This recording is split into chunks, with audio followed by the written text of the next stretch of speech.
Nagpapagawa. Ano sira? Nag-vibrate lang tsaka blue screen. Ano to, bagong LCD? Oo. Pinalitan daw yan. Tapos ganun pa rin. Oo, ganun pa rin. Eh, galing probinsya pa yun. Nakilang LCD na sila? Pangalawa na daw yan. Nag-iinit siya, no? Oo. Sige, check ko. Tuloy-tuloy yung vibrate mo. Sir, alika. Bali, ang problema nito, blue screen lang siya, no? Oo. Tapos minsan, Babibrate. Oo. Namatay tapos nagbabibrate. nagbabibrate siya. Oo. Nakailang LCD na daw to? Pangalawa na daw yan. Nadikit na rin siya, no? Ganun ba rin daw? Ito, sir, i-check natin sila kasi ito, pwedeng short ang LCD mo kaya siya nagpatay-patay at blue screen. Ngayon, kung gagana sa... Oh, yan, nagbabibrate ng vibrate siya eh. Dapat normal siya. Kung blue screen man siya, dapat yung blue screen niya steady, hindi nagbabibrate, hindi nagpapatay-patay. So, yan, itesting natin ng bagong LCD. Baka ito, kasi duda ako, ang LCD kasi niyan, baka defect, or baka ibang brand, or ang LCD na nilagay, ano ba, hindi para sa kanya. Sabi, akong LCD nilagay ko, marami itong compatible, ayan o. Diba, A18 to. A17, A18, A57, A17K, A77, daming kaparehas. Pag ito kumana, ibig sabihin, nasa LCD lang ang tama. Kailangan siya palitan. Ayun, gumana sa LCD ko. Isang test lang, oh. LCD nga. Short ang LCD na nilagay, baka hindi para sa ganitong model yan. Kaya siya nagbabibrate ng vibrate, hindi siya nagtutuloy. Or walang display dahil short ang LCD or hindi compatible sa unit mo ba. Try natin kung magtuloy. Kapag ito magtuloy, ibig sabihin, nasa LCD lang siya. Kaya siya nagbabibrate, nagpatay-patay kasi ang LCD, hindi niya ka-compatible, hindi niya ka-fit ba. Maring kasukat lang niya, pero hindi ka parehas. Ito nilagay natin, ito parehas talaga ito, compatible siya. Sa brand siguro baka ang nilagay dito fake ba or wala naman sila, marami naman ganun nagsabing fake pero ano yan, mga replacement kasi yan eh. Baka mamaya class in class E ba? Oo, sige. Or Magkano yan, boss? low quality. Ayun, okay siya, nagtuloy oh. Hindi siya nag-vibrate sa'yo kasi pag i-charge mo siya, mag-blue screen, tapos mawala, tapos maya-maya mag-vibrate ulit. Ayun, okay siya, nagtutuloy oh, walang problema oh. Bigay ko na lang 1-1 yung LCD kasama labor. Sige, sir.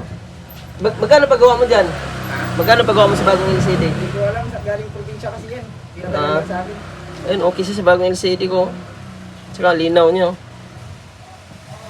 Kabit natin para mag-touch kasi may mga LCD na, ay may mga unit na hindi siya nagta-touch kapag hindi nakakabit sa frame. Kabit muna natin. Malinaw naman siya. Sayang tong LCD mo, nadikit na eh. Dapat hindi nila dinikit para ano, milawit pa oh. Baka pang C35 tong lag. Sayang oh, bagong-bago pa oh. Ito masira to sir, pag tinanggal natin ha, pwedeng masira siya. Hayaan mo na, basta maluwa. Hayaan mo na. Sa bagay, defect naman tong LCD no. Or maaaring hindi siya compatible ba. Buti hindi natin ginalaw agad yung board. Tinesting ko muna ng ano. At saka hindi rin ako basta-basta gagalaw talaga ng mga motherboard kapag hindi ko na-test ng bagong LCD ko. Kasi karamihan yan, may mga LCD talaga na hindi compatible ba. Kailangan ibang brand ang gagamitin. Yung good quality. Bagay ito, nabayaran na siguro ito sa ano no? Hindi na rin ito mabalik. Gamit dikit oh. Mukhang dinamihan pa yata ng dikit. Tandaan natin na hindi mabasag.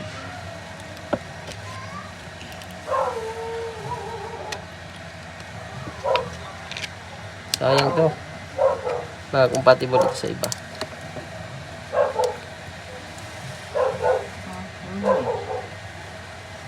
Blue screen lang siya.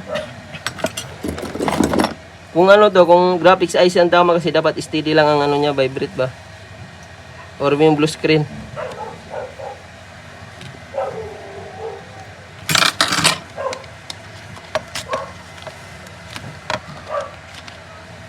Grabe, nakadalawa no, ganun pa rin.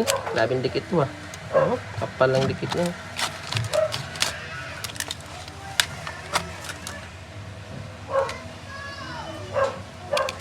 Bah. Dami ang dikit oh. Ay, parehas man. Parehas din sila. Kaso magkaiba ng piyesa pala.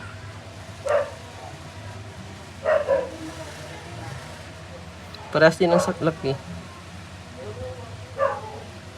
Kaso lang yun dito niya, malaki yung awang. So, piking-piki nga siya. So, ito, walang awang makikita. Ito, malaking awang, oh. So, ibang quality ang nilagay dito, sir. Mababang quality ba? Ang daming dikit pa, oh.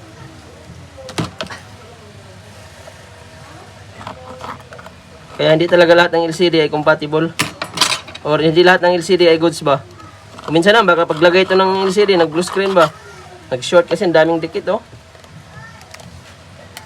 Ito, sa mga gumagawa ito dinala? O DIY lang?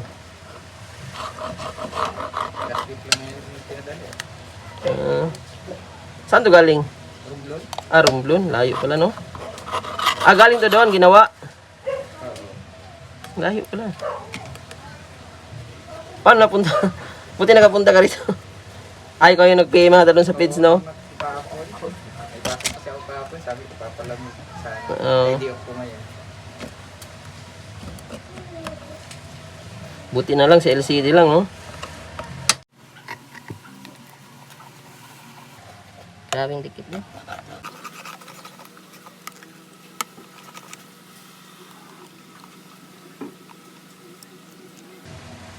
Kasi di siya normal yung ano mo eh, nagbo-blue screen tapos nagpatay-patay, nag-vibrate ng vibrate, no?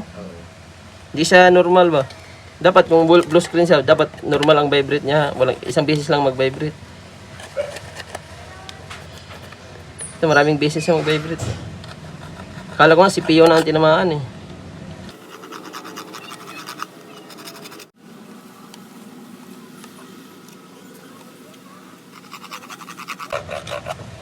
Kailangan natin linisan kasi ang daming dikit eh. Kasi natin mapitid yan pag maraming dikit.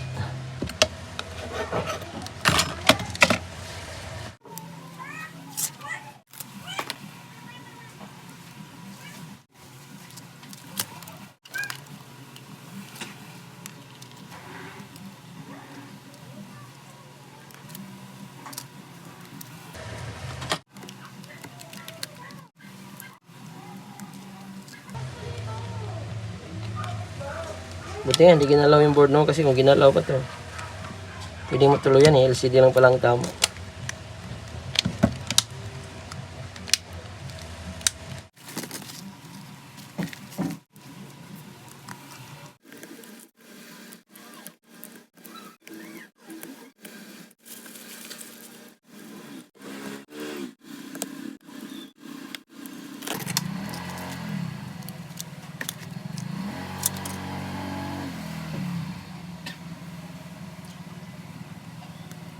Mamatay talaga siya.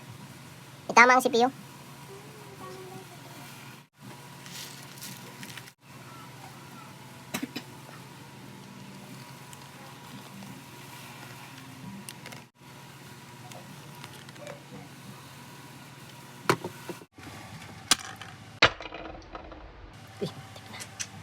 Pag nahulugan, kasag. Gilid pa na.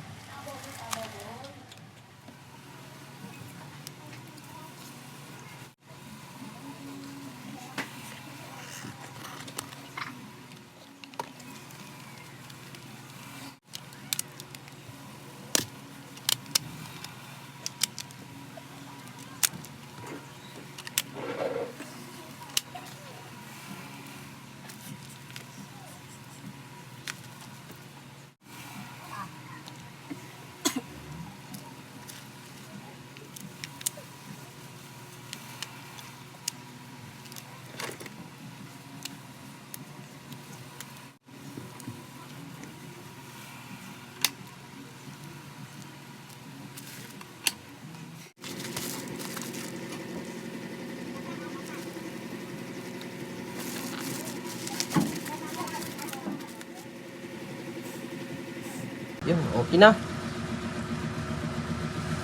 Hindi na siya nagpapatay-patay, hindi na siya nag-blue screen. Normal na, sir. Okay na. Congratulations. Swerte ka. Thank you. May warranty pala tayo sa LCD ha, 3 days to 1 week. Pag in case magloko, pwede natin palitan basta huwag lang mabasag ha. Ang guma 2 hours mo alisin, tapos yung plastic 3 days to 1 week. Okay na itong 1K sir. Discount na lang kita. Ay, salamat Para may sir. panggas pa. Thank you.